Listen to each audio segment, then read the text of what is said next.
Yes, okay okay. सो आपने वो topic पढ़ा है political theory. Today is political theory,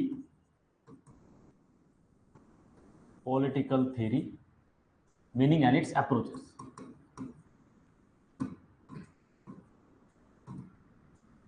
Meaning and its approaches. Okay, this is the topic. You prepared it? Very good, very good, very very good. ठीक है, अगर आपने prepare किया है तो should we start the active recall? Okay fine, चलो normative approach के बारे में पहला टॉपिक लेते हैं हम, normative approach. Okay, normative approach, tell me about normative approach.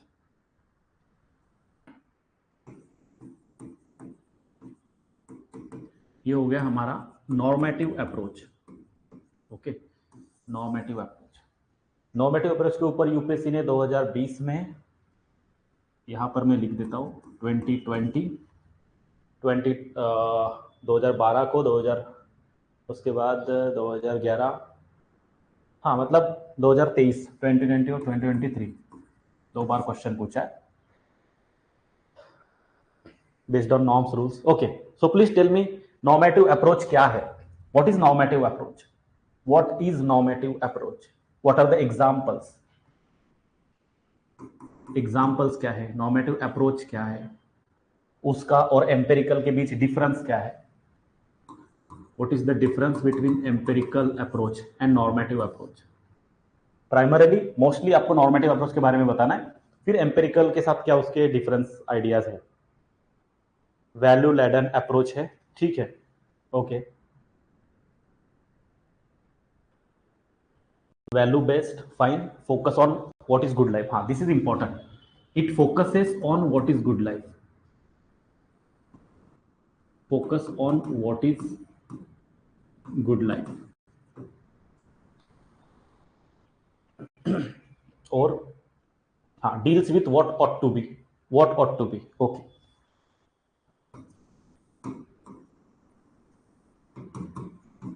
What ought to be, this is the main focus.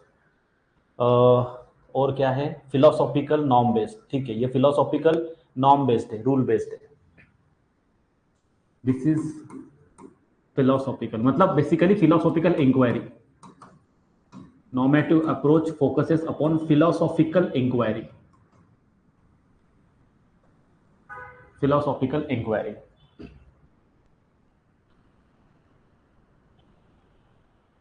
हाँ, Plato and Leo Strauss, they are main proponent, correct. Based on norms, values, norm based. हाँ, justice is the example, justice can be one of the example. ये मैं हटा रहा हूं यहां से। Justice, equality, equality, democracy, liberty, democracy, liberty, these are all normative ideas. Why normative ideas? Because they are subjective. यहां पर एक बात ये भी ध्यान में रखो कि नॉर्मेटिव जो है वो सब्जेक्टिव होता है, subjective, they are not objective facts, they are subjective, and that's why there is a scope of interpretation. They are subjective and that's why there is a scope of interpretation. Interpretation का scope होता है। Ideal state भी इसका example है, yes. Plato का ideal state, yes.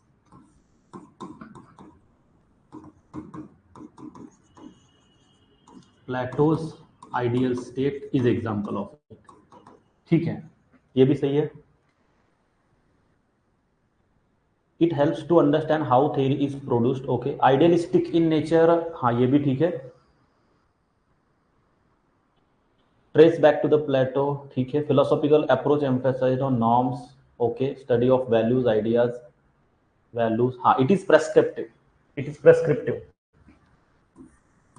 It is prescriptive. I hope you understand the meaning of prescriptive. Prescriptive मतलब ये prescribe करता है that it has to be, ऐसा होना चाहिए। व्हाट ऑट टू बी में ही हम यहां ब्रैकेट में लिख सकते हैं, इट इज प्रेस्क्रिप्टिव, प्रेस्क्रिप्टिव। वहीं पर अगर हम एम्पेरिकल की बात करें तो एम्पेरिकल प्रेस्क्रिप्टिव के अपोजिट डिस्क्रिप्टिव है। Empirical approach is descriptive.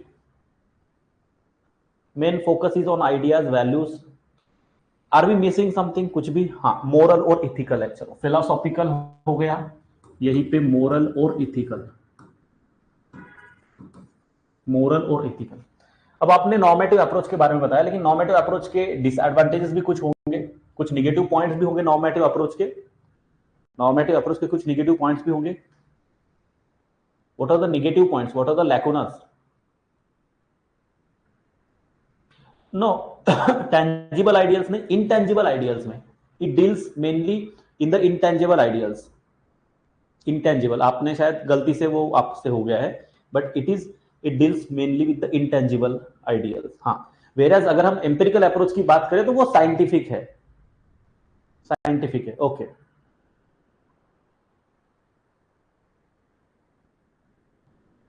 ये हो गया। ओके, मैक्सिमम पॉइंट्स कवर हो गए, लेकिन यहां पर प्रॉब्लम थोड़ा सा, हमें उसके निगेटिव पॉइंट्स क्या है उसके बारे में भी ध्यान देना है।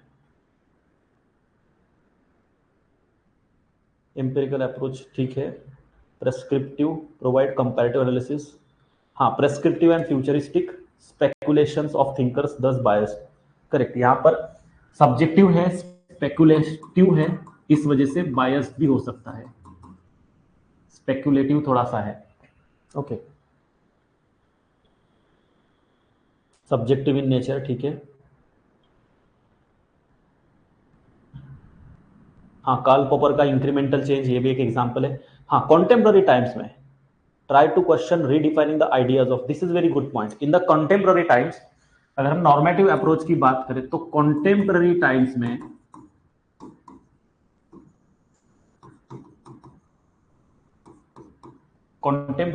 में साथ ही साथ आप इसी तरीके का फ्लो चार्ट आप बना के रख सकते हो अपने पास, so दैट आपको फिर वो रिवीजन करने के लिए हेल्प हो जाए। हाँ, कंपेरेट कॉन्टेम्प्ररी टाइम्स में this normative approach tries to redefine ideas like liberty, equality, all those ideas like liberty या whatever, बहुत सारे आइडियाज हैं। अभी जैसे क्लाइमेट जस्टिस, पहले तो जस्टिस के बारे में बात करते थे, लेकिन कॉन्टेम्प्ररी टाइम्स में climate justice is one of the important discussion, terrorism is one of the important issue which is because of which we have to discuss about the human rights. हम human rights के बारे में बात कर रहे हैं, human rights again एक subjective idea है, तो नॉर्मेटिव आइडिया काफी इंपॉर्टेंट है। रिलेवेंस के तो बारे में हम लिख ही सकते हैं, but can you tell me what are the lacunas of normative approach? क्योंकि नॉर्मेटिव अप्रोच था, उसके बाद फिर से मतलब दूसरा अप्रोच आया, क्योंकि पॉलिटिकल थ्योरी डिक्लाइन हुई। तो क्यों डिक्लाइन हुई? नॉर्मेटिव अप्रोच में क्या लैकुनास थे जिसकी वजह से वो डिक्लाइन हुई? हाँ, मैकफर्सन थ्योरी ऑफ डेमोक्रेसी, ये भी उसका एग्जांपल है। हाँ, यस, इसका जो लैकुनास था, एक तो ये एब्स्ट्रैक्ट आइडियाज पर बेस्ड है, और ऑब्वियसली सब्जेक्टिव है। सब्जेक्टिव होने की वजह से बहुत ज्यादा वैरिड इंटरप्रिटेशंस निकल के आते हैं, so we can not really come to a conclusion कि हम एक पर्टिकुलर थ्योरी पर, क्योंकि हर थ्योरी के आप 1000 डेफिनेशन नहीं हो सकती, you need one standard definition, तो वो स्टैंडर्डाइजेशन यहाँ पर नहीं हो पाता है। दूसरा एब्स्ट्रैक्ट आइडियाज है, ये यूनिवर्सल नहीं है, काफी यूटोपिक है। यस, यूटोपिक है बट इम्प्रैक्टिकल। यूटोपिक मतलब थोड़ा सा लार्जर देन लाइफ वाली आइडिया होती है, बट वो थोड़ी इम्प्रैक्टिकल होती है। ओके, ओनली फोकस, हाँ, it is not universal, can not B universal basically.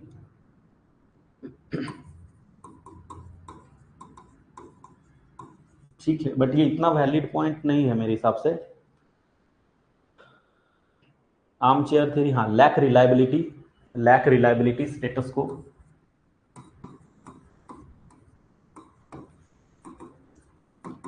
Lack reliability, हम इस पे रिलाई नहीं कर सकते क्योंकि सब्जेक्टिव है, सब्जेक्टिव होने की वजह से रिलाई नहीं कर सकते। करेक्ट, ओपन फॉर इंटरप्रिटेशन, हाँ, यूरोसेंट्रिक भी बोल सकते हैं। वैल्यू बायसेस, करेक्ट है।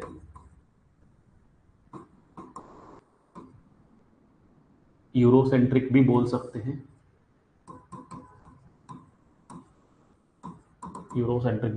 पॉलिटिकल थ्योरी यूरोसेंट्रिक बोल सकते हैं।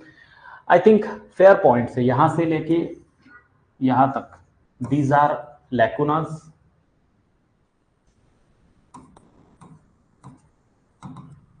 और ये सारे इसके फीचर्स, ये इसके फीचर्स है, ठीक है।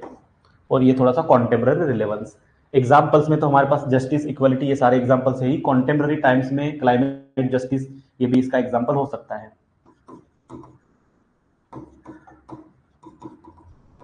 ठीक है। आई think this is normative approach के लिए मैक्सिमम 10 मार्कर क्वेश्चन आएगा। हाँ, नॉट वेरीफाइबल, ये भी एक इंपॉर्टेंट पॉइंट है कि इसको हम वेरीफाई नहीं कर सकते, not verifiable.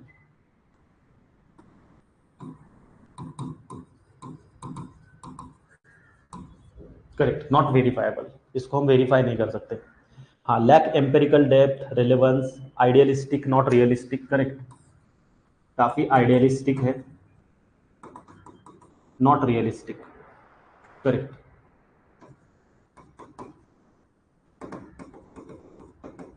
Okay, I think good amount of points we have generated. इतने तो काफी इनफ हो जाएंगे, इसको आर्मचेयर थ्योरी भी बोल सकते हैं। Yes, unrealistic, correct, fine. I think बहुत सारे पॉइंट्स, बहुत सारे मतलब आई थिंक ये कुछ ज्यादा ही पॉइंट्स आपके साइड से आ गए हैं, बट हाँ, मोस्टली हमने कवर किया है। मेटाफिजिकल है, रैशनल नहीं है, करेक्ट। डाइवोर्स फ्रॉम रियलिटी, इतने सारे पॉइंट्स तो हम लिख नहीं पाएंगे यहाँ पर, बट यस, नॉट रियलिस्टिक का मतलब डाइवोर्स फ्रॉम रियलिटी, करेक्ट है। इंटरनल क्रिटिक, देखो 200 से ज्यादा लोगों के पॉइंट्स आए हैं, 200 से ज्यादा पॉइंट्स आए हैं, बट ठीक है, हमने मोस्टली यहाँ पर we have covered. Okay, follow value monism, हाँ ये एक अच्छा पॉइंट है। ये वैल्यू मोनिज्म यहाँ पर होता है। वैल्यू मोनिज्म मतलब थोड़ा सा diversity, but value monism completely हम बोल नहीं सकते क्योंकि बहुत सारे मल्टीपल वैल्यूज है। वैल्यू मोनिज्म मतलब कोई सिंगल वैल्यू नहीं है, तो वो पॉइंट इतना शायद ज्यादा परफेक्ट नहीं हो सकता है। Personal opinion rather than reliable theory, हाँ ये एक इंपॉर्टेंट पॉइंट है कि पर्सनल ओपिनियन पर ये ज्यादा फोकस करता है rather than any kind of reliable theory, ठीक है। पर्सनल ओपिनियन ज्यादा यहाँ पर होता है, स्कॉलर का ओपिनियन, और वो टाइम टू टाइम वेरी कर सकता है, situation to situation, culture to culture vary कर सकता है, correct. Okay, so I think this is it. Over emphasis on value, lacks action, lack action, but नहीं नहीं, ऐसा नहीं बोल सकते हम कि it lacks action. Theory inspire actions, कोई भी थेरी जो होती है वो एक्शन को इंस्पायर करती है। जैसे मार्क्सिज्म की थेरी हो गई, लिबरलिज्म की थेरी हो गई, ये एक्शन को इंस्पायर करती है। तो लैक्स एक्शन थोड़ा सा बोलना मुश्किल है, बट आई थिंक इतने पॉइंट्स में हम एक 15 मार्क्स का भी आंसर आराम से लिख सकते हैं, थोड़ा सा अच्छे से हम इसको एक्सप्लेन करें तो। Fine, please everyone tell me, ये नॉर्मेटिव अप्रोच समझ में आ गया मेनली क्या क्या है? एक रिवीजन हो गई इसकी, ठीक है। चलो, आई होप कि आपने ये सारे पॉइंट्स लिखे होंगे। नहीं भी लिखे होंगे तो क्लास के बाद आप दोबारा से एक बार रिविजिट करके ये सारे जो पॉइंट्स है आप लिख सकते हो, ठीक है। सारे पॉइंट्स आप लिख सकते हो। कोशिश करूंगा मैं, ये अगर इसका ये जो पीपीटी है क्लास का, ये अगर निकल पाया तो आई विल ट्राई, बट ठीक है, आप अपने लेवल पर ये कर सकते हो। स्कॉलर्स, स्कॉलर्स तो इसमें देखो नॉर्मेटिव अप्रोच में बहुत सारे स्कॉलर्स, जैसे जस्टिस की बात करोगे तो you can talk about Rawls, equality की बात करोगे तो वहां पर भी आप स्कॉलर्स लिख सकते हो, डेमोक्रेसी की बात करोगे तो आप वहां पर सीबी मैकफरसन, हैबरमास, इनकी बात कर सकते हो, है ना। डेमोक्रेसी की जब आप बात करोगे तो मैकफरसन, हैबरमास, लिबर्टी की बात करोगे तो आप लॉक और मिल। स्कॉलर्स तो देखो आइडियाज पे डिपेंड है कि आप कौन सा एग्जांपल लिख रहे हो। जस्टिस की बात करोगे तो डेफिनेटली रॉल्स, करेक्ट। तो स्कॉलर्स तो आप लिख सकते हो, ठीक है। हाँ, बाकी क्रिटिक में भी आप स्कॉलर्स लिख सकते हो। क्रिटिक में David Easton, correct, David Easton आप लिख सकते हो, और उसके अलावा बाकी भी स्कॉलर्स लिख सकते हो, बट बहुत भी ज्यादा लिखने की जरूरत नहीं है। एग्जाम्पल्स और ये पॉइंट्स जरूरी है, ठीक है। फाइन, तो आगे बढ़े हम नेक्स्ट पॉइंट पर। नेक्स्ट पॉइंट पर, हाँ, स्कॉलर्स आप कोई, स्कॉलर्स आप बहुत सारे लिख सकते हो, you can right so many scholars. Next is behavioural approach का सिग्निफिकेंस और importance. What is the significance and importance. तो हम ऐसा कर सकते हैं, वैसे सिग्निफिकेंस एंड इंपॉर्टेंस मिक्स ही हो जाएगा वैसे तो। So let us talk briefly about behavioural approach.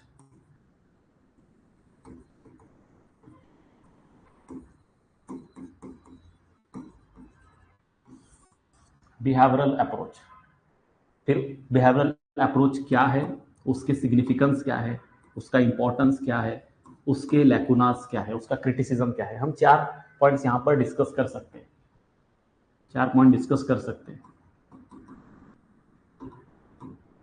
ठीक है, मिक्स ही कर लेंगे। Behavioural approach, okay, very good, very good, this point is very good. Roshan, there is no fixed number of scholars you can mention in 10 marker or 15 marker question. There is no rule. ऐसा किसी ने rule बनाया नहीं है कि 10 marker question में आप 4 scholar लिखो और 15 मार्कर क्वेश्चन में आप 5 स्कॉलर्स लिखो। ऐसा कोई रूल नहीं है, it depends on the question. Okay, हाँ। Shift, main thing is it represents a shift from macro level generalization, macro level generalization to micro level analysis, correct?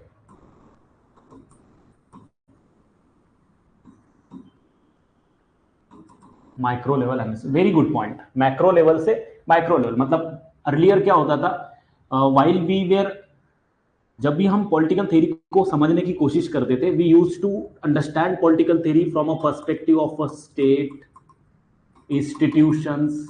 Institutions, laws.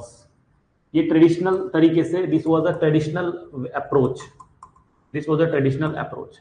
But behavioural revolution में shift ये हुआ कि हमने human behaviour या individual का या group का जो बिहेवियर है, इंडिविजुअल या फिर ग्रुप का जो बिहेवियर है, that become the point for our analysis of understanding political theory.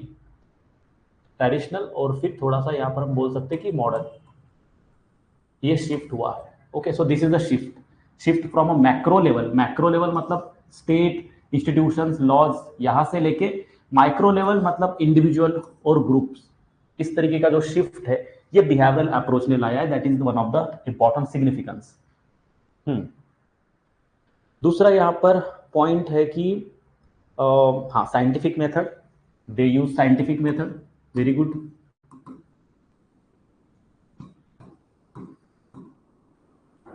Scientific method एक पॉइंट हो गया।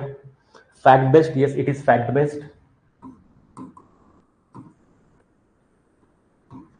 Is fact based. Empirical and scientific method से, ठीक है, साइंटिफिक मेथड और एम्पेरिकल,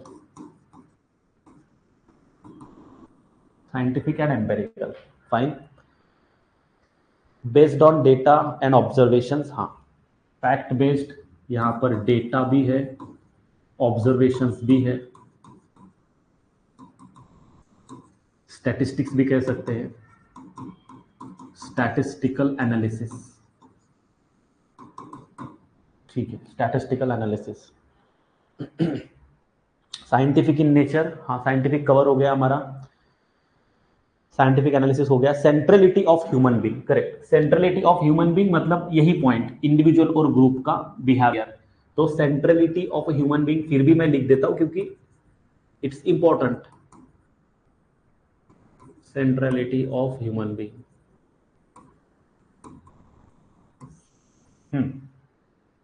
क्वांटिफिकेशन, डेटा सर्वे एक्सपेरिमेंट हो गया यहां पर, सर्वे एक्सपेरिमेंट, ये सारे मेथोडोलॉजीज है, ये सारे मेथोडोलॉजीज है बिहेवियरल अप्रोच में।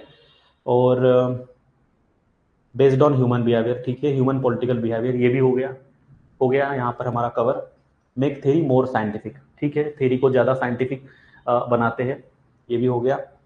साइंटिफिक हो गया, empirical analysis, value neutral, value neutral, this is important point, value neutral. Example studying voting behaviour, हाँ ठीक है, वोटिंग बिहेवियर स्टडी करना ये एक हो गया। मुझे लगता है कि ये बहुत ही ट्रेडिशनल एग्जाम्पल है, हमें थोड़े और भी एग्जाम्पल्स इसमें लिखना चाहिए। Pure science, empirical evidence, descriptive, descriptive is word important, ये वैल्यू न्यूट्रल है और ये डिस्क्रिप्टिव है। जैसे हमारा नॉर्मेटिव था वो प्रेस्क्रिप्टिव था, ये डिस्क्रिप्टिव है, दिस इज डिस्क्रिप्टिव, करेक्ट। हाँ, objectivity and observability, correct, based on objectivity, descriptive है, वैल्यू न्यूट्रल है और ऑब्जेक्टिव है, ऑब्जेक्टिव है, ठीक है, objective. Then introducing scientific method हो गया, फोकस्ड ऑन रैशनैलिटी, रैशनैलिटी एक वर्ड यहां पर इंपॉर्टेंट है, scientific and rationality, rationality. Criticism क्या है, इसके चैलेंजेस क्या है, बिहेवियरल अप्रोच के प्रॉब्लम्स क्या है। Value free approach based on 7 foundational, हाँ 7 फाउंडेशन, जैसे रेगुलरिटी हो गया, सिस्टमेटाइजेशन हो गया, टेक्निक पे फोकस करना, ये सारे वो जो 7 उसके प्रिंसिपल्स है वो ये लिख सकते हैं, बट यहाँ पर काफी स्पेस नहीं है, बट आई थिंक हाँ वो पॉइंट्स लिख सकते हैं, बट सारे पॉइंट्स अगर याद नहीं भी आए, जैसे कि वैल्यू न्यूट्रलिटी ऑलरेडी वो 7 में से एक पॉइंट है यहाँ पर, है ना, साइंटिफिक मेथोडोलॉजी, एम्पिरिसिज्म, ये भी पॉइंट है। Attempt to scientize the discipline, correct, it was an attempt basically. जब हम इसको इंट्रोड्यूस करेंगे, इंट्रोडक्शन में हम लिख सकते हैं कि बिहेवियरल अप्रोच के बारे में लिख सकते हैं कि बिहेवियरल मोमेंट और behavioural approach was basically an attempt to scientifize, correct, scientize the political theory, political theory को साइंटाइज करने का मतलब पॉलिटिकल थ्योरी में थोड़ा scientific approach, empirical approach introduce करने का एक कोशिश की गई थी बिहेवियरल अप्रोच के थ्रू, जो कि एक बहुत बड़ा उसका कंट्रीब्यूशन है। प्रेडिक्टिव एनालिसिस, करेक्ट, ये अच्छा पॉइंट है, प्रेडिक्टिव एनालिसिस, डेटा फैक्ट को एनालाइज करके वो प्रेडिक्शंस करने की कोशिश करते हैं कि what is the possible outcome, क्या हो सकता है। So predictive analysis, predictive analysis is one of the important point, yes. Shift from value based approach towards fact based, हाँ हम यहीं पे बोल सकते हैं कि शिफ्ट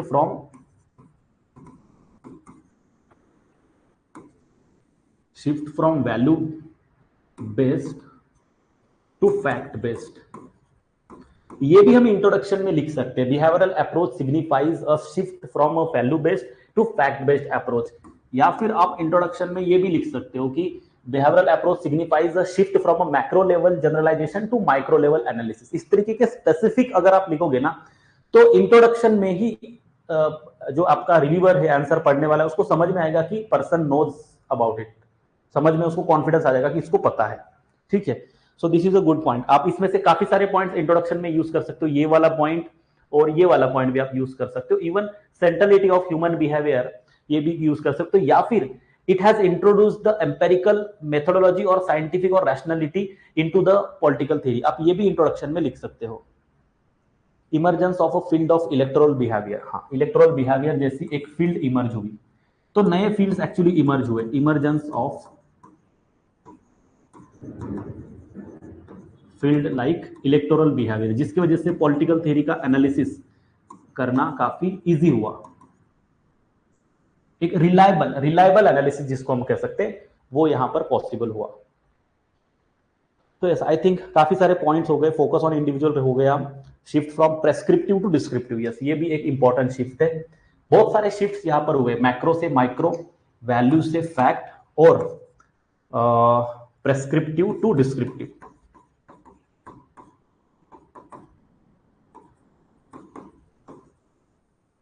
प्रेस्क्रिप्टिव टू डिस्क्रिप्टिव, ये भी शिफ्ट हुआ।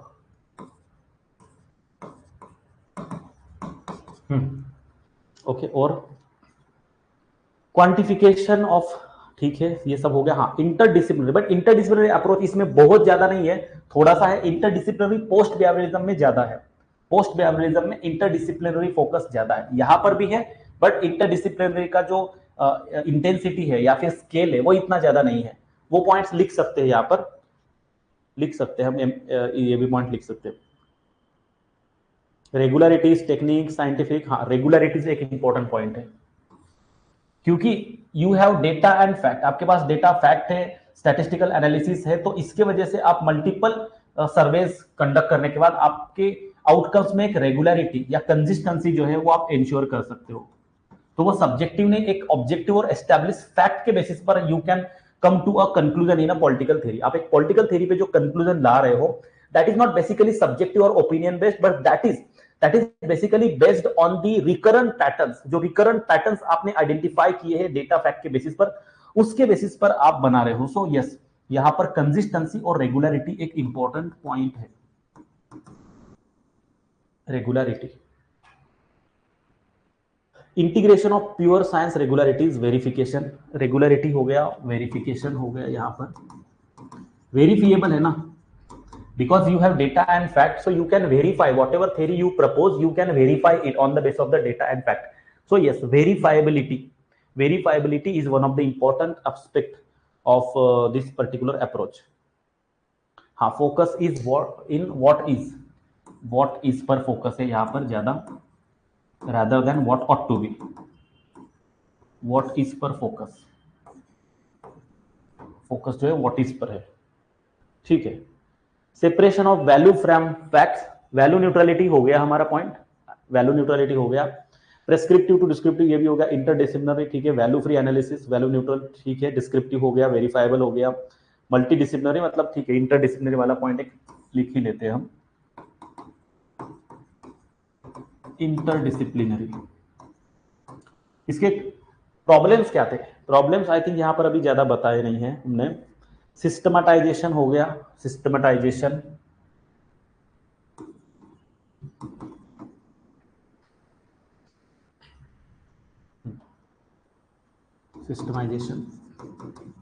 सिस्टमाइजेशन एक हो गया। डेविड स्टन यहां पर है, डेविड स्टन इंपॉर्टेंट है, बिना डेविड स्टन को लिखे हम इसको नहीं कर सकते complete. Centrality of human being वाला यहां पर हटा देता हूं पॉइंट।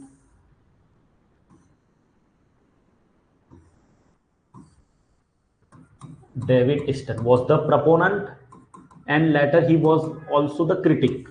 बाद में ये क्रिटिक भी बने। डेविड स्टन प्रोपोनेंट भी थे, बाद में ही also become critic of it। हाँ, inclusion of third world politics, rejected Eurocentrism, ये भी इंपॉर्टेंट पॉइंट है, inclusion of third world politics. But ये पोस्ट बिहेवियरिज्म में ज्यादा इंक्लूजन हुआ, पोस्ट बिहेवियरिज्म वाज मोर, मतलब यहां पर चलो इंक्लूजन वाला पॉइंट इतना वैलिड नहीं होगा क्योंकि वो पोस्ट बिहेवियरिज्म में ज्यादा अच्छे से हम उसको इंटीग्रेट कर सकते हैं। टेक्निक्स, ठीक है, टेक्निक्स एक इंपॉर्टेंट वर्ड है जो रह गया, बट आई थिंक हमने लिखा है क्या टेक्निक्स? टेक्निक्स नहीं लिखा है, तो यहां पर हम टेक्निक्स लिख सकते हैं। Techniques I think fair enough, हमारे पास इनफ पॉइंट्स हो गए हैं। और इसके क्रिटिसिज्म में क्योंकि ये वैल्यू न्यूट्रल है और नॉर्मेटिव अप्रोच को ये कंप्लीटली रिजेक्ट कर रहा है, रिजेक्ट इन द सेंस कि ये उसको रिकॉग्नाइज नहीं कर रहा है। Too much scientific, too much data fact based, too much इसको बोल सकते हैं कि too much what we say professionalisation of the discipline, too much professionalisation और too much what we say mechanisation of a discipline. Discipline become mechanized, too much mechanized or too much what we say professionalization, too much professionalization यहाँ पर हो गया, and that is one of the problem। ये सारे problems है। हाँ, जैसे कि doesn't address the problems of society, society के प्रॉब्लम्स को एड्रेस नहीं कर पाता है बहुत सारे, जैसे the burning issues like inequality, poverty, all these problems are not able to be solved just by scientific approach। for that you need a normative or philosophical understanding, और इसीलिए फिर ये इसका लैकुना है, but that is fine, ठीक है। ये हो गया, आई थिंक सारे पॉइंट्स आ गए हैं सभी से। फिर भी मैं एक बार देखता हूं कोई और नया पॉइंट अगर मिलता है तो। प्योर साइंस, हाँ, एक प्योर साइंस एक पॉइंट है। सिस्टम्स थ्योरी इसका एक एग्जाम्पल है, सिस्टम्स थ्योरी एक एग्जाम्पल है, सिस्टम्स थ्योरी।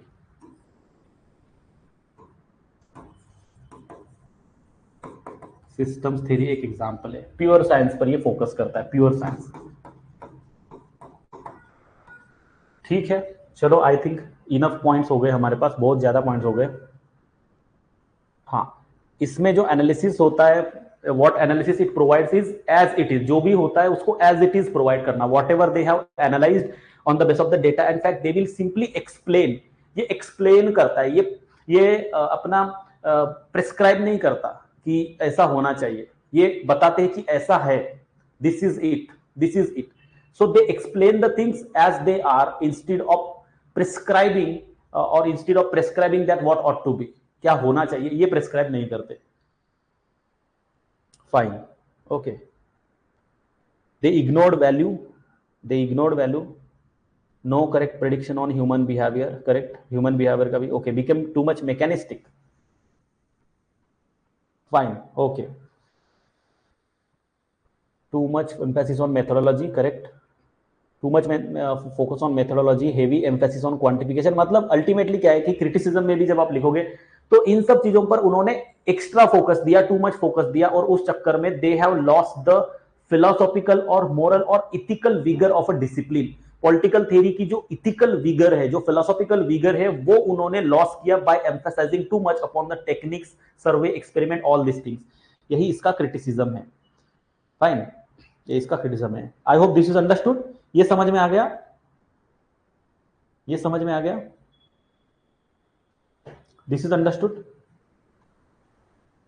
बिहेवियरल अप्रोच समझ में आ गया, please tell me. Okay, should we move to the next?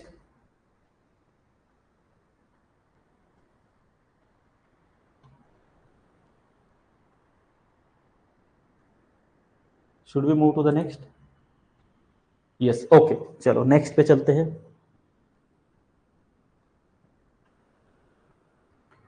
Post behaviouralism, post behaviouralism, post behaviouralism.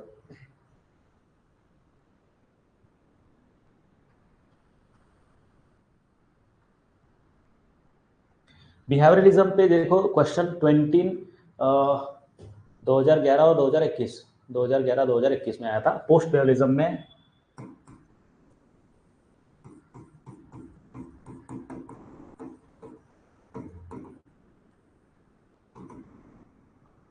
Post behaviourism,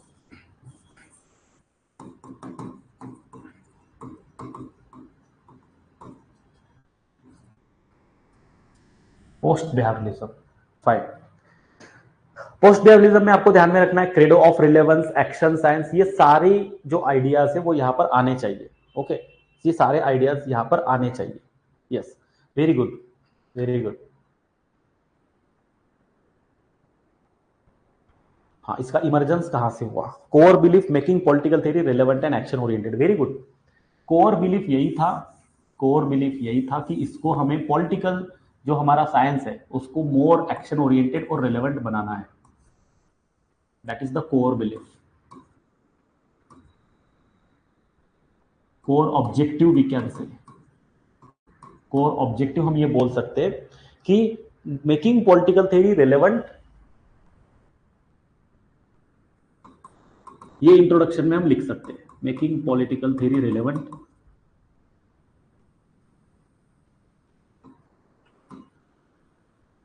making political theory relevant and action oriented. ये इसका ultimate objective था.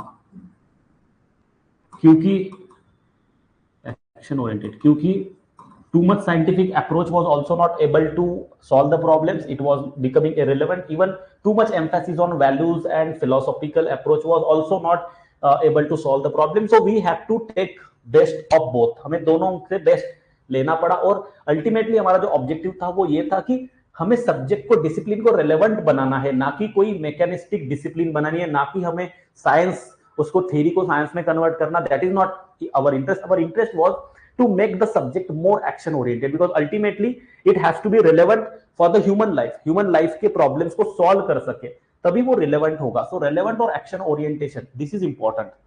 ये important है. So it emerged due to the social movement like radical feminist civil right movement. ठीक है. Integration और make the subject more relevant, ये भी ठीक है. Highly value oriented, highly value oriented तो नहीं कह सकते. It is actually a balance of both values और साइंस, वैल्यू और डेटा, दोनों का इसमें एक्चुअली वो है ना. तो रिलेवेंस और स्कोप, रिलेवेंस, रिलेवेंस तो हो गया. स्कोप पॉलिटिकल थ्योरी का जो है उस पे यहां पर फोकस किया गया कि what is the scope of the subject. हाँ, integration of empirical plus normative.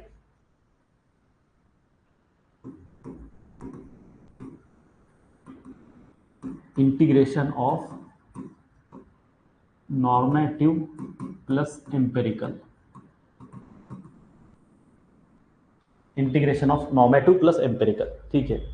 Resolve fact value dichotomy in the discipline, credo of relevance, combination of both, हाँ कॉम्बिनेशन ऑफ बोथ नॉर्मेटिव और एम्पेरिकल का, and that's why credo of relevance, credo of relevance, yes very good. Integration of fact with values, ठीक है। अब इसमें वो same ही चीज हो गई, यहां पर जैसे वैल्यूज हो गया और यहां पर फैक्ट्स हो गए, दोनों का इंटीग्रेशन प्लस इंटीग्रेशन, दोनों का इंटीग्रेशन, ठीक है। Both quantitative and qualitative methods, quantitative भी है क्वालिटेटिव भी है, दैट इज ऑल्सो गुड। ये इसी में कवर हो जाएगा वैल्यूज और एम्पेरिकल में। Focus on norms and values, methodology to return to normative values, ठीक है। Purpose is importance, contextual analysis, very good point, contextual analysis, this came up with the contextual analysis. इससे फायदा क्या हुआ कॉन्टेक्चुअल एनालिसिस से? Contextual analysis से फायदा यह हुआ कि यूरोसेंट्रिक जो एटीट्यूड था पॉलिटिकल थ्योरी का, वो कहीं ना कहीं उसको काउंटर किया गया, और contextual analysis like with the context, different context में जो बिहेवियर हो गया या फिर वैल्यूज का इंपॉर्टेंस हो गया, सब कुछ बदल जाता है। सो जो डाइवर्सिटी है और जो वेरिएबिलिटी है वो यहां पर आ गई। Theory based on action, fusion of value and science, वो भी हो गया। डेविड ईस्टन का क्रेडो ऑफ रेलेवेंस, ठीक है। फ्यूजन ऑफ फैक्ट्स, ये भी हो गया। इंटरडिसिप्लिनरी अप्रोच, हाँ ये इंटरडिसिप्लिनरी, ये प्रॉपर इंटरडिसिप्लिनरी अप्रोच है।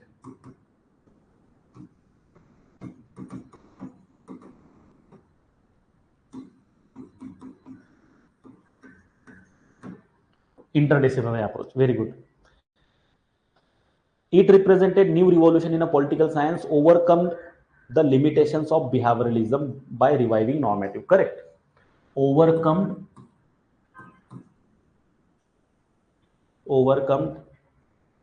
the limitations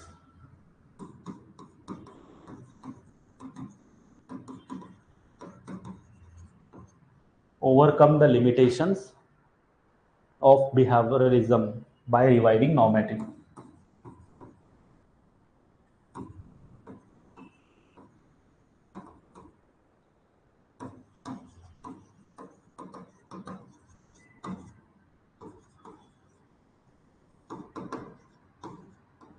By reviving normative, ठीक है। Relevance with vigour, more holistic, yes it is more holistic, यहां पर ही लिख देते हैं more holistic, it is more holistic and more comprehensive perspective और approach to the political theory. Synthesis वाला पॉइंट हो गया। Emerged due to second crisis in political theory, नहीं ऐसा कोई पॉइंट हमें लिखने की जरूरत नहीं है, second crisis first crisis, because ये कंटिन्यूसली इवॉल्व होता रहता है। हाँ डेविड ईस्टन का ये करेक्ट है। Credo of relevance action set, not just knowledge, emphasis on value, social change, public needs, relevance action oriented, ये सारी चीजें इंपॉर्टेंट है, correct. Applied science rather than pure science, हाँ ये भी इंपॉर्टेंट पॉइंट है। Emerge due to failure to solve the real world problems, हाँ emergence जो है, emerge due to failure to solve real life problems, real life problems, okay. Break the dichotomy between traditional, ये ठीक है। Synthesis हो गया। It integrated normative and behavioural approach, वही points हो गए। Shift for from pure science to policy science, okay, pure science to policy science बोल सकते हैं।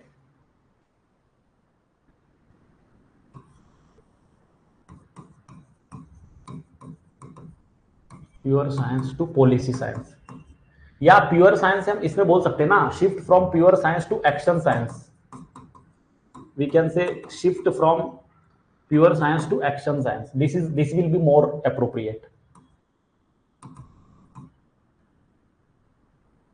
shift from pure science to action science, in fact ये ज्यादा appropriate है।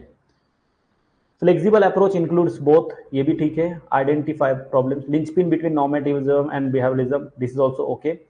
Fact value continuum, ये भी ठीक है. हाँ, फैक्ट वैल्यू कंटिन्यूम ठीक है, दोनों का मतलब इंटीग्रेशन हुआ फैक्ट वैल्यू का, वो हमने बता दिया यहाँ पर. वैल्यूज और फैक्ट्स दोनों का हमने यहाँ पर बता दिया. Descriptive plus explanatory. The aim of the political science is more relevant and politicization of a profession and institutions. It was an action science. ठीक है, combine both. हाँ, it is a grand narrative. It is a grand narrative. What is meant by grand narrative? Why we say it is a grand narrative? इसको हम grand narrative क्यों बोलते हैं? क्योंकि इसमें सब कुछ इंक्लूडेड है. इसमें आपने ये नहीं बताया इसमें पोस्ट कॉलोनियल पर्सपेक्टिव या फिर बाकी के जो सभी पर्सपेक्टिव है, वो सभी perspective, it is more inclusive. Instead we can say why it is a grand narrative, because it is very inclusive and it is very broad based. It is very inclusive and it is very broad based, and that's why it is a grand narrative. Contextually reach and integration of many discipline. Correct. Integration तो हो गया हमारा, but contextuality भी हो ही गया. contextual analysis हमारा point हो गया. Precedence over technique, value ठीक है. Reality based, bring back to state to a political science, ठीक है, हो गया आई थिंक. और कोई नया point? Focus is beyond GDP. हाँ, बियॉन्ड जीडीपी, ये इंपॉर्टेंट पॉइंट है. बियॉन्ड जीडीपी मतलब बेसिकली ये कंसेप्ट इंपॉर्टेंट है, बियॉन्ड जीडीपी वाला. बियॉन्ड जीडीपी का मतलब ये नहीं कि प्रॉपर जीडीपी. बियॉन्ड जीडीपी का मतलब हमें जो भी हमारी इकोनॉमिक ग्रोथ हो रही है, जो भी हमारी डेवलपमेंट हो रही है, उसको हम सिर्फ नंबर्स में ना काउंट करके वो कितना रेलेवेंट है, कितना वो प्रॉब्लम सॉल्विंग है, उस पर हमें फोकस करना है. So that is the concept. ये एक्चुअली एक कीवर्ड है, बियॉन्ड जीडीपी. बियॉन्ड जीडीपी, ठीक है, beyond GDP, this is important. Beyond GDP वाला काफी अच्छा यहाँ पर कीवर्ड है. Capacity to solve the problem, most adopted theories focus on post colonial societies. हाँ, वो पोस्ट कॉलोनियल सोसाइटीज पर फोकस यहाँ पर गया है.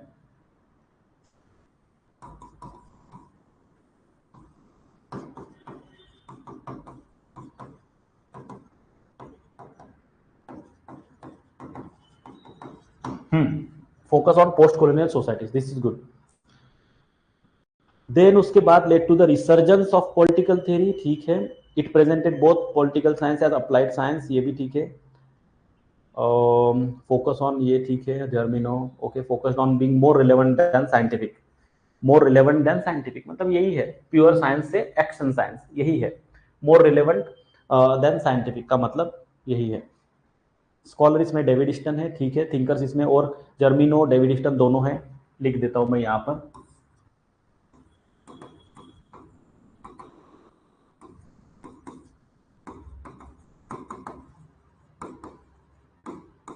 ठीक है. Capacity to solve the crisis, yes, crisis solve करना, ये एक इंपॉर्टेंट इसका ऑब्जेक्टिव है, क्राइसिस को सॉल्व करना, ठीक है. आई थिंक इनफ पॉइंट्स हो गए हमारे पास. Focus on power dynamics, correct. Focus on power dynamics, ये एक इंपॉर्टेंट पॉइंट है. लास्ट पॉइंट में लिख देता हूं.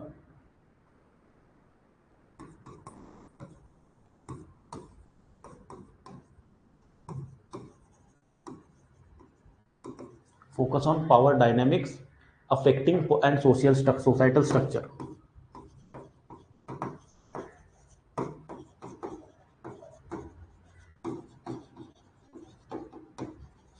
Affecting politics, yes.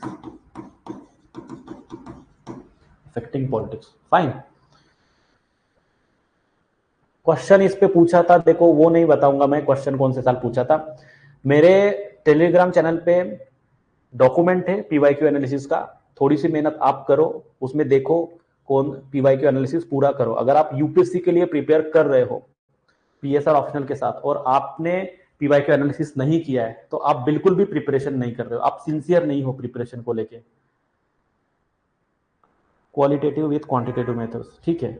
I think ठीक है. स्कॉलर्स में रॉल्स है, शेल्डॉन वॉलिन है, करेक्ट. कार्ल पॉपर है, बहुत सारे स्कॉलर्स है जर्मिनो हो गया, डेविडेशन हो गया, यहाँ पर वॉलिन भी हो सकता है, शेल्डन वॉलिन है। आई टेल टू एवरीवन कि PYQ का जो डॉक्यूमेंट है वो आप सभी लोग अपने पास हमेशा रखो, उसकी प्रिंट करके रखो, और आपको whenever you come to discuss any particular topic, before that you must have complete command over what the questions were asked about what particular topic। अगर मैं पोस्ट बेवलिज्म सिर्फ बोल दूं तो आपको पता होना चाहिए कि 2012 में, 2015 में, 2018 में 3 बार यूपीएससी ने इसके ऊपर क्वेश्चन पूछा, for example, not exactly, example के लिए ऐसा आपको पहले से पता होना चाहिए। इतनी हमें वो जो है, मतलब इतना हमारे दिमाग में वो चीजें फिट होना चाहिए कि कोई भी टॉपिक अगर मैं बताऊं तो उस पर किस साल यूपीएससी ने क्वेश्चन पूछा, इतना भी हमें पता होना चाहिए। ऑल्दो ये कोई लॉजिकल नहीं है, but at least we should know कि हाँ यूपीएससी ने इस टॉपिक के ऊपर क्वेश्चन पूछा है, तो इतना तो देखो जरूरी है, ठीक है। So this is basically post behaviouralism. ये समझ में आ गया? This is okay, this is understood. Should we move to the next?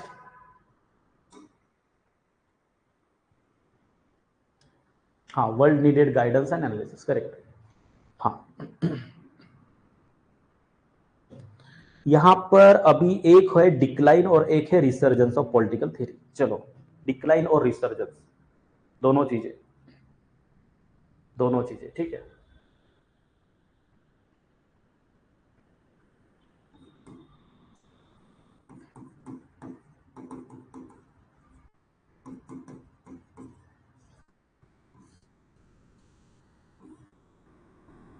Political theory का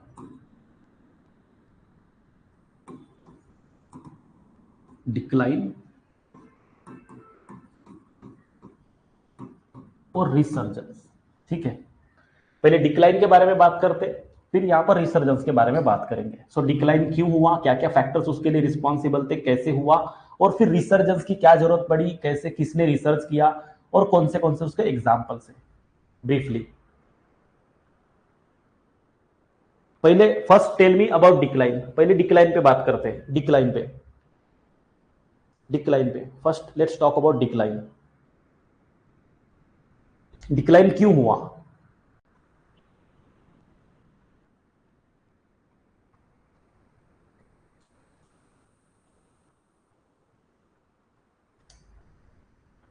decline due to loss of action orientation, okay, ठीक है।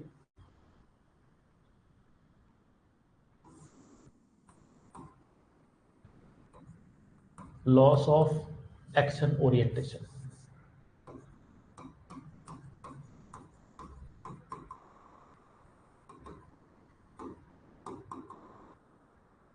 लॉस ऑफ एक्शन ओरिएंटेशन, ठीक है। Not focus on individual behaviour, being utopian, more focus on policy formulation, political theory produce speculative theory rather than empirically oriented। हाँ, speculations, over emphasis on values, speculation ज्यादा था, over emphasis on values,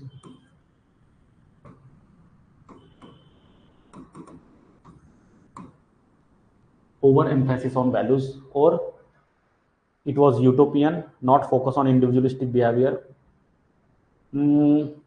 ये American political union neglected participation of old political philosopher, ये point यहां पर इतना relevant नहीं होगा, ठीक है, ये पॉइंट इतना रिलेवेंट नहीं होगा। Decline, no great political thinker after Marx, correct, काफी सारे जो पॉलिटिकल थिंकर्स थे मार्क्स, मिल और उनके बाद, तो इस वजह से पॉजिटिविज्म, नेचुरल साइंस, ठीक है, ये भी इंपॉर्टेंट पॉइंट है।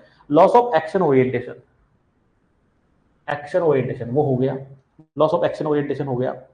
Enable to solve the problems, ठीक है, मतलब action orientation again same point हमारा यहां पर हो गया। Craze of science in a society, हाँ ये बढ़ गया, क्रेज ऑफ साइंस,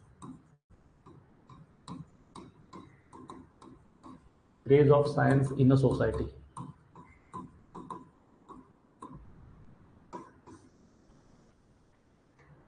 ठीक है। इसके पॉइंट्स बता दो। Interdisciplinary approach led to erosion of its essence due to behaviouralist which led to post behaviouralism, ठीक है। नथिंग न्यू टू ऑफर और not solving contemporary problems, means वही, not able to solve the problems, not action oriented, action oriented नहीं था। Excessive focus on empirical research ignoring theory, नहीं but हम political theory के decline की बात कर रहे हैं, पॉलिटिकल थ्योरी का डिक्लाइन क्यों हुआ? Ignoring theory and philosophy, contemporary problems, हाँ वो नहीं सॉल्व हो रहे थे, बिकेम आर्म चेयर थ्योरी, ये भी ठीक है। Political scientist weren't invited to post world war, ठीक है। Beyond ideology because of bureaucratic and technocratic state, okay. और कोई important point? Failure of traditional theory such as normativism, ठीक है, ट्रेडिशनल थ्योरीज का फेल्यूर एक बोल सकते हैं।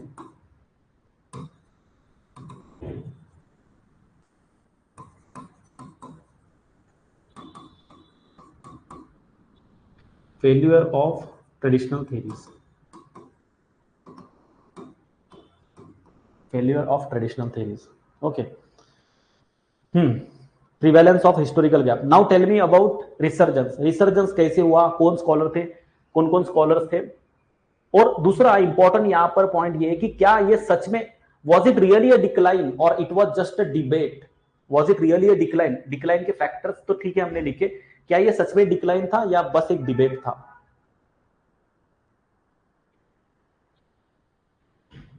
Decline in a professionalisation, lack of scientific rigour, ठीक है। डिपार्चर फ्रॉम रियलिटी बोल सकते हैं, वो सेम ही पॉइंट हो जाएगा, पर action orientation, departure from reality, ठीक है। चलो एक और पॉइंट लिखते हैं, departure from reality, okay, reality से डिपार्चर, ठीक है। Due to logical positivist, moral relativism, ठीक है।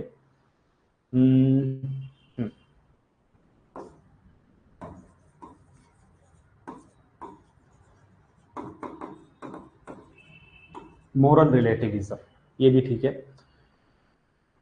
S M Lipset, values of contemporary society are already decided, ठीक है। Erosion of its essence due to over emphasis on interdisciplinary nature, okay, hard to understand, ठीक है। और क्या क्या पॉइंट्स हो सकते हैं? Fragmentation and specialisation, fine. यहां पर जस्ट टेल मी अबाउट, हाँ, it was just a debate, it was just a debate, decline was just a debate, it was a debate, not necessarily that, not decline or not transform, it is actually but transform, yes, not decline, ये decline नहीं हुआ, actual में evolve हुआ, political theory evolve हुआ, transform हुआ,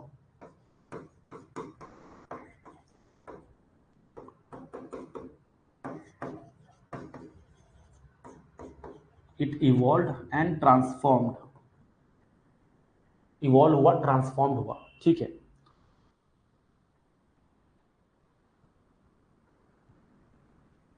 Lemonthos, Weldon, not decline at all. Centrality of Western political science, not decline but transform, ठीक है। What about this? Resurgence, resurgence के बारे में बता दो। Resurgence, evolving due to changing times, okay. Resurgence, हाँ, resurgence क्यों हुआ? क्योंकि failure of behaviourism,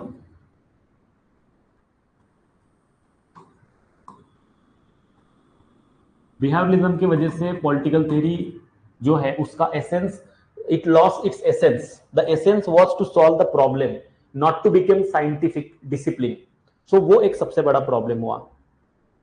tell me about resurgence, society में क्राइसिस थी और ये problem, behaviouralism was not able to tackle the crisis like poverty, inequality, और बिहेवियरलिज्म उसको सॉल्व नहीं कर पाया क्योंकि it lagged normative approach,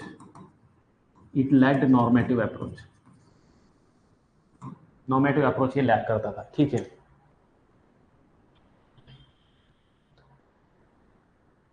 turning phase, it was a turning phase, ठीक है। Tell me about this, tell me about effect of crisis in a society, ये ठीक है। New emerging problems, John Plamenatz political theory is not, yes this is very प्लेमेंटोस.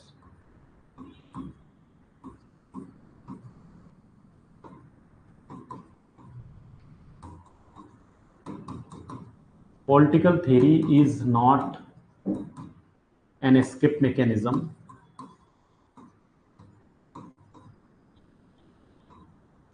An escape mechanism. Political theory is not escape mechanism, but paradoxically correct.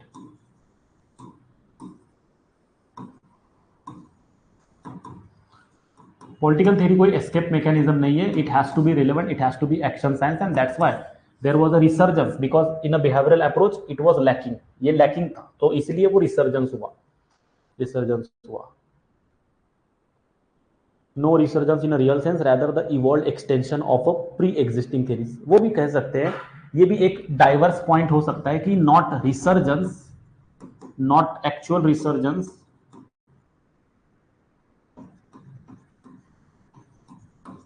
not actual resurgence, but simply not actual resurgence, but rather evolved extension.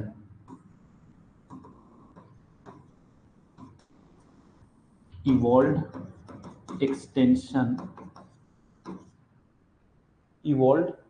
extension of a pre-existing theories. Correct, क्योंकि political theory का जो normative approach है या फिर कुछ भी है, वो कुछ भी नया नहीं था. That was all already existing, बस उसका एक इवॉल्व्ड वर्जन जो है रिसर्जेंस के थ्रू दोबारा से आया है. बट रिसर्जेंस में डेफिनेटली आई थिंक अभी तक रॉल्स का आइडिया किसी ने, हाँ जस्टिस का एग्जांपल, ठीक है, प्री एग्जिस्टिंग थ्योरीज. अब जस्टिस भी वैसे कोई नई आइडिया नहीं थी, बट यस एक इवॉल्व्ड आइडिया थी. रॉल्स की थ्योरी ऑफ जस्टिस थोड़ी सी डिफरेंट और थोड़ी सी एक इवॉल्व्ड और एक्सटेंडेड आइडिया है. एग्जाम्पल में यहां पर रॉल्स थ्योरी ऑफ जस्टिस एक हो गया.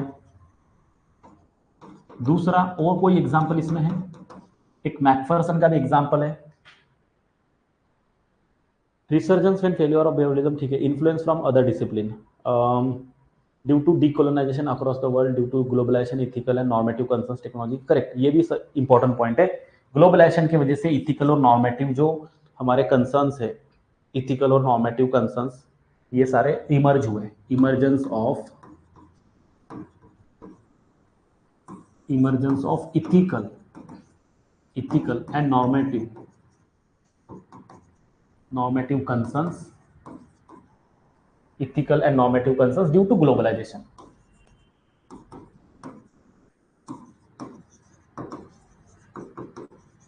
ये एक इंपॉर्टेंट पॉइंट है, क्योंकि ग्लोबलाइजेशन और टेक्नोलॉजिकल चेंजेस की वजह से, ग्लोबलाइजेशन एंड टेक्नोलॉजिकल चेंजेस की वजह से, टेक्नोलॉजिकल चेंजेस की वजह से इथिकल और नॉर्मेटिव कंसर्न्स इमर्ज हुए, और इसीलिए हमें पॉलिटिकल थ्योरी को रिसर्च करना पड़ा, या पॉलिटिकल थ्योरी का रिसर्चेस एक्चुअली हो गया. हाँ, ये भी रियलाइज हुआ कि values are indispensable for a political science. You can not be completely scientific, values are indispensable.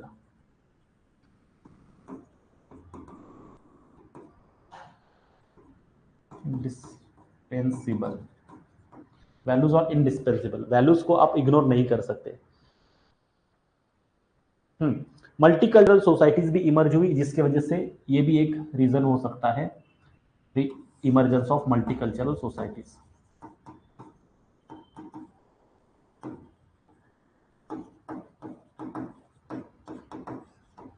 Multicultural societies, ठीक है. What else, well of ignorance, post modernism, Amartya Sen का कैपेबिलिटी अप्रोच, वो पोस्ट मॉडर्निज्म में आ जाएगा वैसे तो. इमर्जेंस ऑफ पॉजिटिविज्म, एम्फेसिज्म, ठीक है, this is enough I think. So decline of political theory, resurgence of political theory. कब कब क्वेश्चन पूछा है, डिक्लाइन पर कब क्वेश्चन पूछा है, और रिसर्जेंस पर कब क्वेश्चन पूछा है.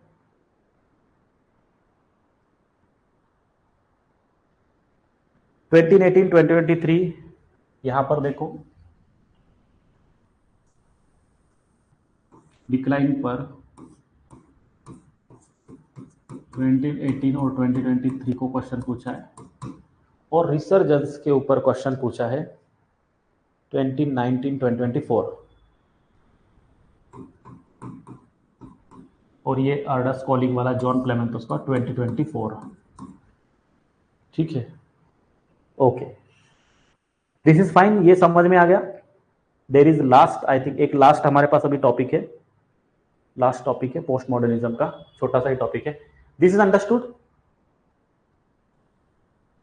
हाँ, fresh debate on meritocracy by Michael Sandel, yes that is also can be example. Michael Sandel का जो मेरिटोक्रेसी पे डिस्कशन है वो भी, अब क्योंकि रिसर्जेंस एक बहुत ही ब्रॉडर आइडिया है, उसकी वजह से we can have so many points there, but I think yes, एक डिसेंट आंसर लिखने के लिए दोनों पॉइंट्स, दोनों टॉपिक्स पे ये इनफ पॉइंट्स है। अब इसके ऊपर हम अपना खुद का कितना उसमें कंटेंट ऐड करते हैं, कितने एग्जांपल ऐड करते हैं जिसपे हमारा अच्छा आंसर बन सकता है। Yes, post modernism, post modernism, हाँ, पोस्ट मॉडर्निज्म और illustrate meaning of the term political, ठीक है। दो अभी हमारे पास दो और टॉपिक है, दोनों टॉपिक साथ में हम देख सकते हैं। एक हो गया हमारा post modernism, so let us first talk about post modernism, let us first talk about post modernism, फिर हम पोस्ट कॉलोनियल पॉलिटिकल थ्योरी भी देख लेंगे। Post colonial political theory, first let us talk about post modernism.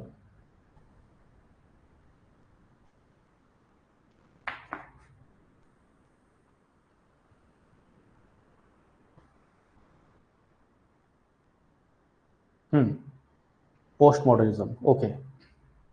Michael Foucault. Postmodernism marks shift from Enlightenment ideas where history moved towards ultimate truth to Foucault idea of knowledge, power is and mutual sustained relation. Okay.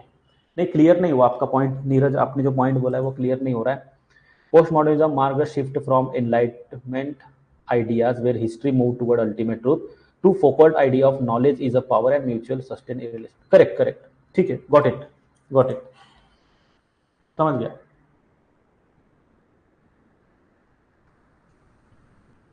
So postmodernism is basically a shift from a perspective where we used to think that enlightenment ideas, postmodernism mark a shift from enlightenment ideas, जो enlightenment के ideas थी, shift from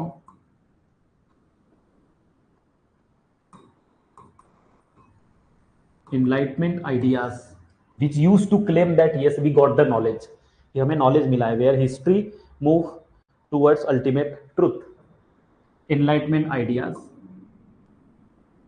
where history moved toward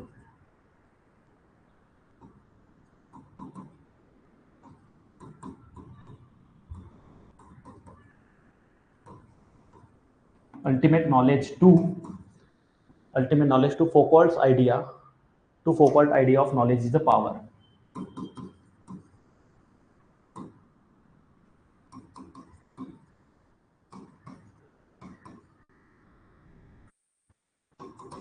ये हम directly as a introduction लिख सकते हैं post modernism का question में, क्योंकि post modernism which primarily believes that earlier there was a focus कि we will find the truth, but post modernist believe that we can never find the truth because there can not be any ultimate truth, कोई भी ultimate truth हो नहीं सकता।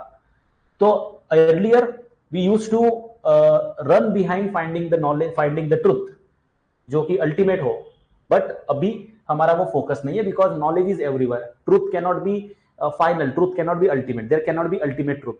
So this is a very important point.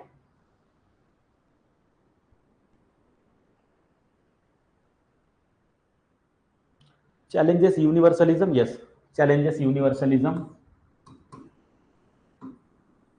जैसे कि मैंने यहां पर बताया there cannot be ultimate truth, so that is a challenge to universalism,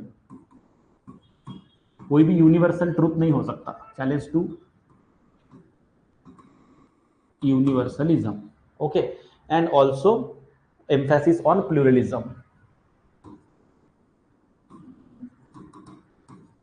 emphasis on pluralism, pluralism क्या है उसके ऊपर एम्फेसिस है, ठीक है। डेरिडा का concept of deconstruction, Okay, so we need to deconstruct. We need to deconstruct.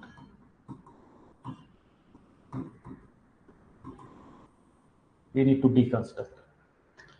Emphasize on fragmentation, diversity and plurality of approaches. ठीक है, हमने यहाँ पर pluralism लिख ही दिया है ऑलरेडी, diversity भी एक लिख देते हैं.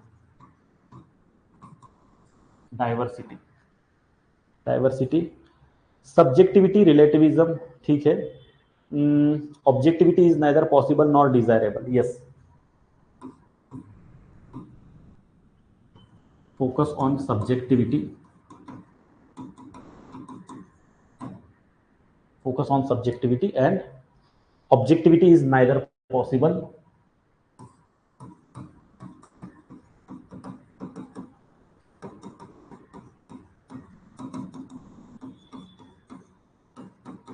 is neither possible nor desirable. Correct. Very good. Very good point. Rise of critical theories. Rise of critical theories.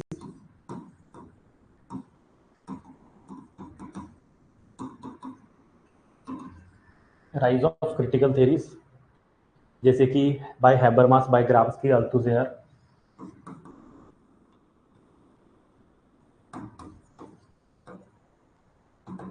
Very good. This is very important. Then power is everywhere, वो तो हो गया. Rationality is equal to self subjectivity. ठीक है. Experience is a source of knowledge.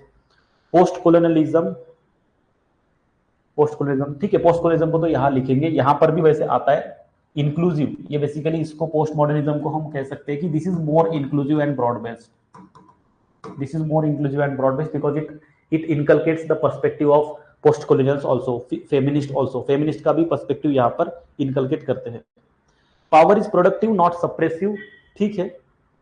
And then believes in diversity, ये हो गया. Discourse shape truth through language. हाँ, ये एक important point है.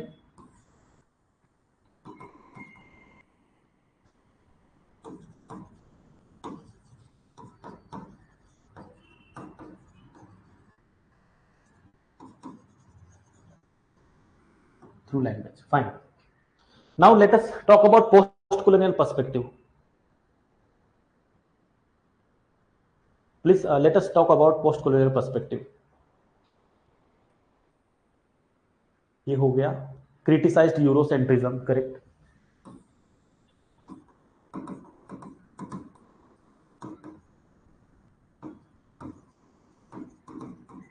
Criticized Eurocentrism. हाँ, थॉमस कून का ये इंपॉर्टेंट कंसेप्ट है. ये एक्चुअली बहुत सारे लोगों को पता नहीं होगा. थॉमस कून का paradigm are कॉन्टेक्चुअल्स.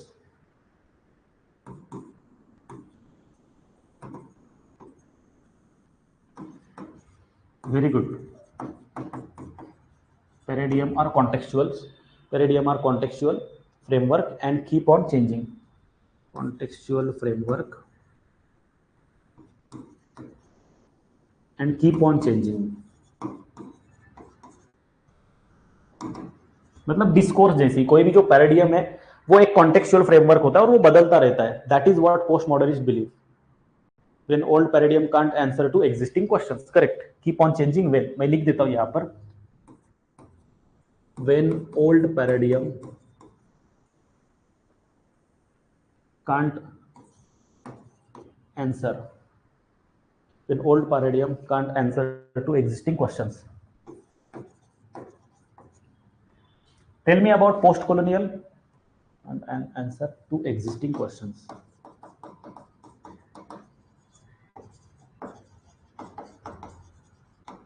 Existing questions. Okay. हाँ, against infallibility of scientific theories. Okay. Amplifying subaltern voice. हाँ, subaltern voice को amplify करने में भी इसने हेल्प किया है. हाँ, बट ये पोस्ट कॉलोनियल में आएगा. पोस्ट कॉलोनियल के बारे में बताओ. Post colonial, black skin, white mask. ठीक है. Criticise the dominance of European values. Criticised the dominance of European values. मतलब यूरोसेंट्रिज्म को उन्होंने क्रिटिसाइज किया. यूरोपियन वैल्यूज, ठीक है, यूरोसेंट्रिज्म को क्रिटिसाइज किया। और एडवर्ड सेड का ओरिएंटलिज्म वाला कंसेप्ट, आई होप आपको पता है क्या है एडवर्ड सेड का ओरिएंटलिज्म वाला concept.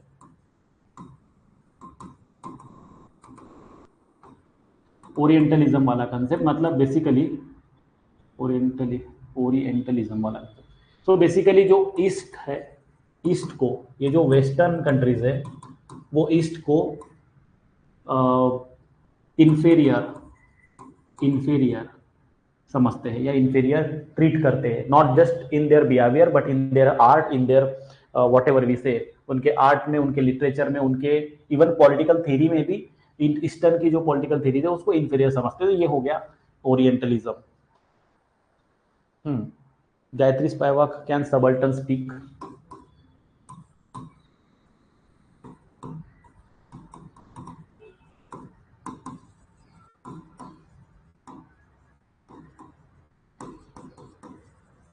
Can subaltern speak? Imported state, correct. Post colonial theory में, बट वो तो थ्योरी ऑफ स्टेट में आएगा, पोस्ट कॉलोनियल पर्सपेक्टिव की बात करते हैं, पॉलिटिकल थ्योरी की बात करते हैं, आ तो जाएगा पॉइंट इंपोर्टेड स्टेट वाला, बट वो post colonial theory of state में ज्यादा बेटर तरीके से सूट करेगा। यहाँ पर हमें मेनली अप्रोच के बारे में बात करनी है। Decolonisation of knowledge, yes, decolonisation of knowledge.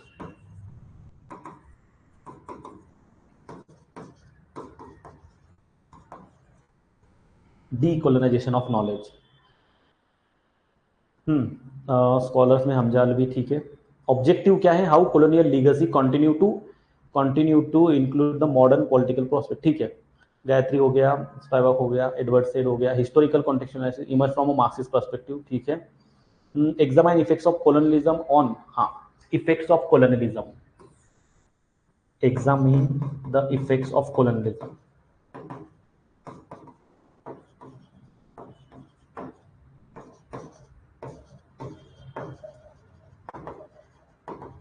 Colonialism के इफेक्ट्स को ये एक्चुअली एग्जामिन करता है across the world. Supremacy of historical institutions, हाँ, deconstruction of political and economic, okay. और कोई पॉइंट है? आई थिंक पोस्ट कॉलोनियल में भी हमने इनफ पॉइंट्स लिखे, पोस्ट मॉडर्निज्म में तो we have good number of points. Post modernism में काफी सारे पॉइंट्स हमारे पास है, काफी सारे। नियो कॉलोनिज्म को भी क्रिटिसाइज किया, यस, ये एक आखिरी का पॉइंट हो सकता है, criticised neo colonialism.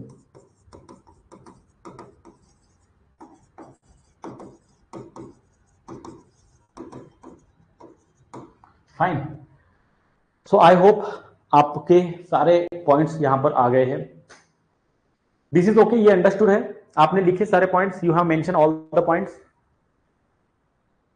Intellectual imperialism, हाँ, ये एक इंपॉर्टेंट पॉइंट यहां पर है, कहां पर लिखूं मैं इसको? यहां लिख देता हूं, last point, intellectual imperialism.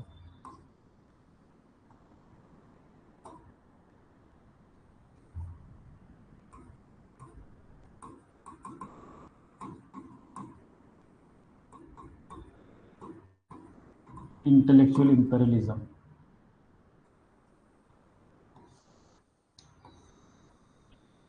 Intellectual imperialism, yes, this is okay, समझ में आ गया।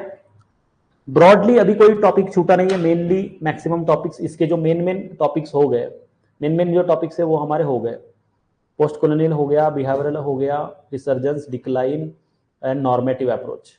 अगर आपने इतना भी कर लिया, ये अगर आपके जो 5 स्लाइड्स आपको दिख रहे हैं, इतने भी पॉइंट्स आपने रिवाइज कर लिए, तो भी आपके पास इनफ कंटेंट होगा किसी भी प्रकार के क्वेश्चन को सॉल्व करने का। बस आपको क्वेश्चन का आंसर लिखते आना चाहिए, वो भी प्रैक्टिस के साथ आ जाएगा। Okay, so I think this is what for the day from my side.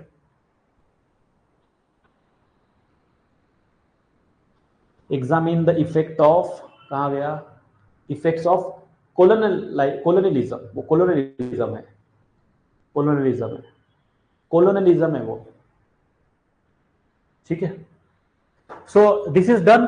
Next class में हम इसके करेंगे, sir model answer should write in a point, नहीं, देखो, मॉडल आंसर पॉइंट फॉर्मेट में लिखना है कि पैराग्राफ फॉर्मेट में, इस तरीके के क्वेश्चंस जो है, इस तरीके के सभी क्वेश्चंस के आंसर मैंने ऑलरेडी एक वीडियो बनाया है, उसमें मैंने लिखा है, ठीक है, उसमें मैंने सब कुछ बताया है।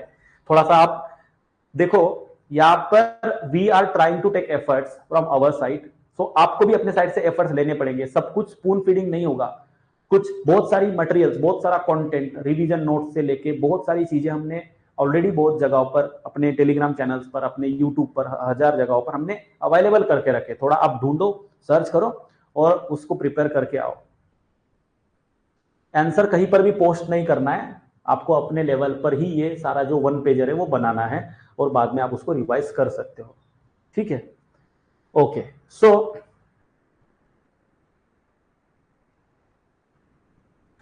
क्लास हो गया, आज का हमारा टॉपिक खत्म हो गया। ठीक है, और नेक्स्ट जो सेशन है, नेक्स्ट सेशन में हम थ्योरीज ऑफ स्टेट के ऊपर बात करेंगे, थ्योरीज ऑफ स्टेट के ऊपर बात करेंगे। ठीक है, okay. So thank you very much for your time, see you in the next session. Next session में मिलते हैं।